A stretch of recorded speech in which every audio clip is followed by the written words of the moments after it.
Sable was sitting at the junction door when I came in that morning. Not scratching. Not whining. Just sitting, ears forward, weight settled on her haunches, dark eyes on the ventilation seam where corridor 9G met the outer quarantine wall. Her tail moved once, slow and low, when she heard my boots on the grating. Then she went back to looking at the seam. I set down my satchel, logged into my workstation, and pulled up the morning's manifest. Section 4 of the Keth Accord Seed Archive. My section, my 412 specimen trays, my 18 pressurized grow chambers humming along at 98.3% viability. 12 years I'd been the Vorth Meridian Station's human botanical archivist, and the routine had a comfortable weight to it. Climate checks, irrigation cycling, the slow cataloguing work that the alien archivists never quite trusted to their own automated systems because I had a way, they said, of catching anomalies before the instruments registered them. Sable had that way too. Better than me, honestly. She was a Border Collie, black and white, rough-coated, with a narrow, intelligent face and the particular kind of stillness that herding dogs carry when they're paying full attention to something. My brother had bred her parents on a sheep farm outside Aberystwyth. She'd come up with me when I transferred to the station 6 years ago, cleared through the Joint Species Companion Protocol after 2 weeks of assessment by the Keth Biosecurity Office. They'd noted she was of unremarkable threat classification. They'd given her a yellow tag. They'd asked me, politely, to keep her in the archiving wing and away from the Vrath Tracker's patrol routes.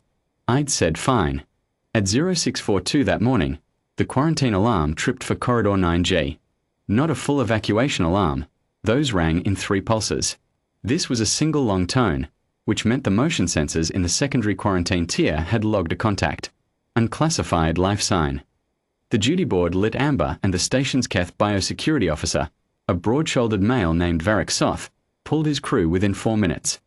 I watched them through the archiving wing's glass panel as they staged at the 9G entrance with their readers and their portable containment frames. Sable didn't move. She was still watching the ventilation seam. I flagged it on the internal comm. Sable was at that junction before the alarm triggered, I said. She's been there since at least 0610. Varric Soth's response came back in 11 seconds. Noted. Your companion animal is to remain in the archiving wing. I said fine. They sent in the Vrath Tracker at 0701.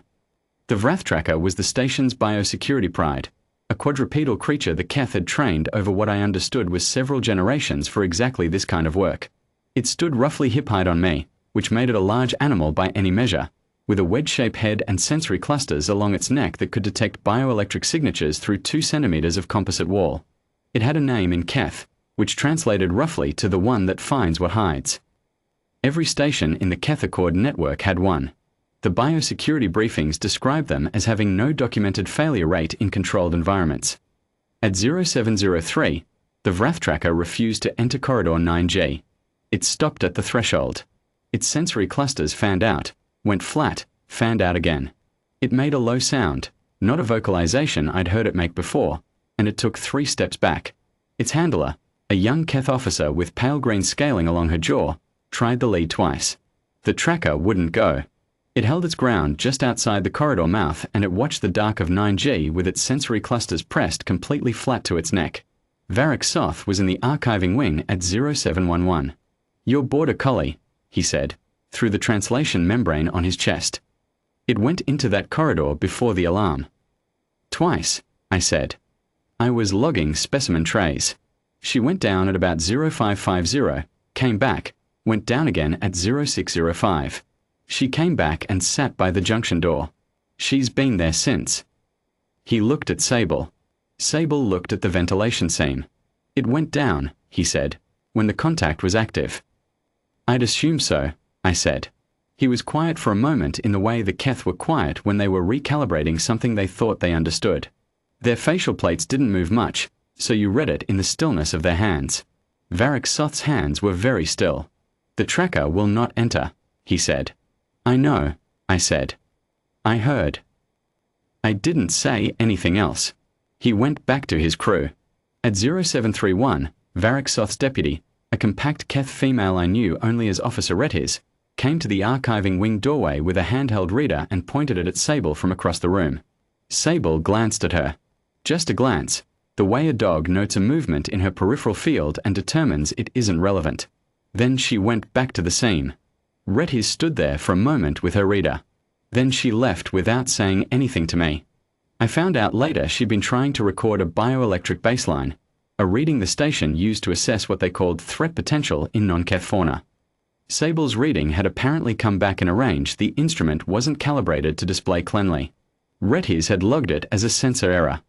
I don't think it was a sensor error. At 0748, they brought in a second opinion.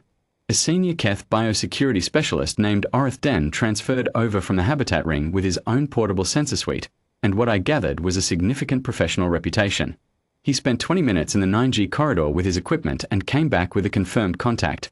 The life sign was there, moving slowly through the ventilation network above the corridor ceiling. Unclassified. Possibly sheltering. Possibly not. At 0820, the station commander herself appeared at the entrance to the archiving wing. Commander Varashorin was 4 meters of armored chitin and institutional authority, and she stood in my doorway with 3 officers behind her and looked across the room at Sable with the expression, I'd learned to read it over 12 years, of someone confronting information that didn't fit their existing structure. Archivist Callum, she said. Your agricultural companion animal has been at that position for over 2 hours. 2 hours and 10 minutes, I said. The Vrath unit has declined to enter the corridor.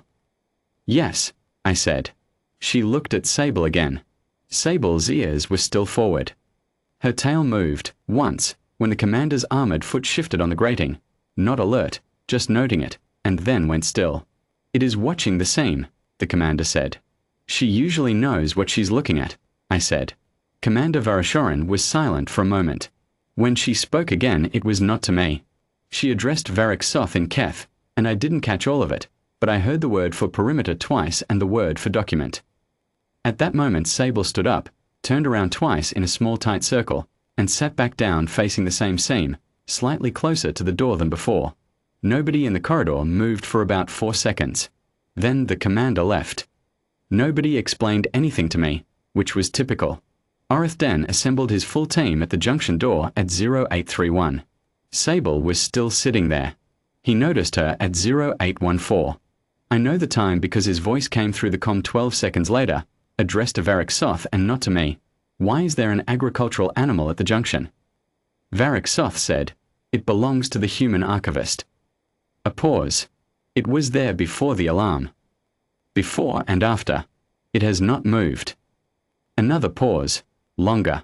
What is its threat classification? Unremarkable, Varric Soth said. Then, after a beat, yellow tag. I was listening. I kept logging specimen trays. Sable's tail moved once, slow, and settled. They work through the morning. 2 more sensor passes. One attempt to use the Vrath tracker again at 0902. It got 6 steps into the corridor and reversed. Orith Den's specialist ran a vapor trace analysis and confirmed the contact had moved twice, both times through the ventilation seam that Sable had been watching. She had not moved from the junction door in 4 hours and 20 minutes. She had accepted a drink of water from her travel bowl at 0837 without looking away from a seam. She'd yawned once, wide and slow, at 0910, when the second sensor pass came back inconclusive. Nobody had asked Sable to do anything. She was just sitting by a door. At 1102, Orith Den's team made entry into the ventilation network via an access hatch on the far side of the junction. The other side of the door Sable had been watching. They found the contact in the secondary duct branching, 6 meters from the junction wall. I don't know exactly what it was. The station classified the report. What Varric Soth told me, 2 days later and without elaborating further, was that it had been attempting to establish a nesting location and that it had been in the ventilation network for approximately 18 hours before the motion sensors logged it. He told me the Vrath tracker's refusal to enter had been logged as an instrument anomaly, which would be reviewed. He told me that the contact had not breached the main vault. He did not tell me why I had not breached the main vault. The junction door Sable had been watching for 6 hours sat between the ventilation network and the main vault corridor. Whatever had been moving in the ducts above 9G had not come through that door. I have a theory about that. I haven't shared it with anyone. What I do know is that Orith Den filed a biosecurity report at 12:47 that day, and that the report included a protocol annex.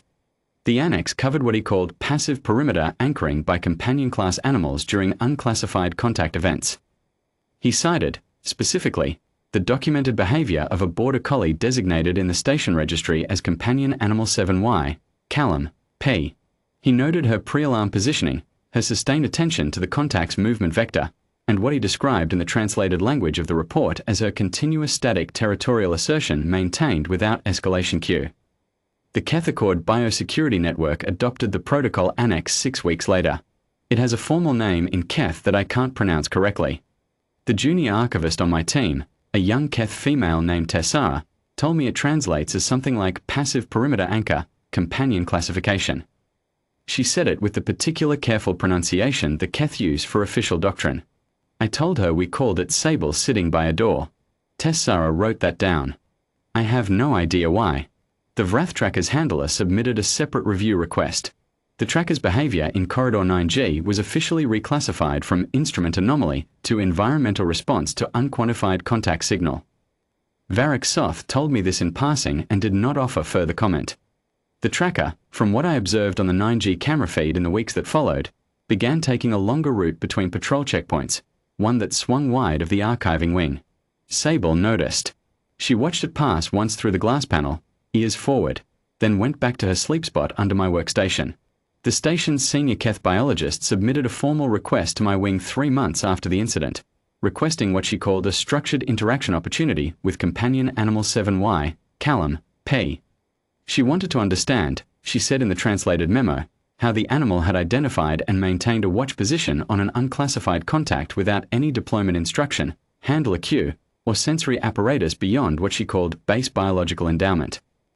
I wrote back and said she was welcome to come down any morning. I told her to knock before entering because Sable was sometimes napping against the inside of the door. The biologist arrived at 0800 on a Tuesday with 2 colleagues and a recording apparatus. Sable was asleep.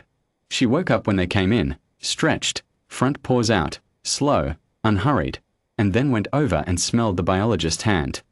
The biologist stood very still. Sable decided she was fine. She went back to her spot under the workstation. The biologist stood there for another 6 seconds before she remembered to breathe. They spent 4 hours in my wing. They observed. They made notes. They asked me, through a translation membrane, whether Sable had received specialized training for threat detection. She herded sheep, I said. The biologist's facial plates moved in the way that indicated she was running through a translation and finding it insufficient. Sheep, she said carefully. Animals. On a farm. She kept them together. Made sure they didn't stray. The biologist looked at Sable, who was asleep again. And that, she said, is all. That's all, I said. The formal inquiry report landed on my workstation 7 weeks later. It was 46 pages. I read the summary. The key finding, translated from Keth, describes Sable's behavior during the contact event as evidence of latent apex calibration ability consistent with the ecological pressure history of deathworld-class companion species. It noted that the Vrath Tracker's retreat may have been, in part, a response to the companion animal's established territorial signal, which the report described as operating below the threshold of instrument detection but within the apparent perceptual range of the tracker. In plain language, the tracker had known Sable was already covering the door. The tracker, being a sensible animal, had declined to crowd her. I read that part twice. Then I closed the report and went back to my specimen trays. Sable was under the workstation, front paws crossed, warm. She hadn't read the report. She didn't need to. She'd been doing her job. Same as always.